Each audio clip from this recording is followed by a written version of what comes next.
Nakumpiska ang mahigit 200 pisong halaga ng shabu mula sa dalawang suspect sa ikinasang drug buy bust operation sa Cagayan de Oro City. Yan ang tinutukang balita ni Patrolwoman Danessa Berdos. Check. Okay, lighter.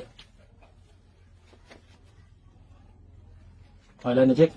Nakumpiska ang 238,000 pesos halaga ng hinihinalang shabu sa isang drug buy bust operation sa Barangay Kamamanaan, Cagayan de Oro City, Misamis Oriental. Ang naturang operasyon ay pinangunahan ng City Drug Enforcement Unit 10 at kinilala ang mga suspect na sina alias Jingjing, lalaki 39 na taong gulang, alias Inshik, lalaki 36 na taong gulang at residente ng nasabing lugar. Nakumpiska mula sa mga suspect ang 35 gramo ng hinihinalang shabu na may standard drug price na 238,000 pesos, isang 500 peso bill na ginamit bilang buy bust money at iba pang mga non-drug items. Ang mga suspect ay nahaharap sa kasong paglabag sa RA 9165 o Comprehensive Dangerous Drugs Act of 2002.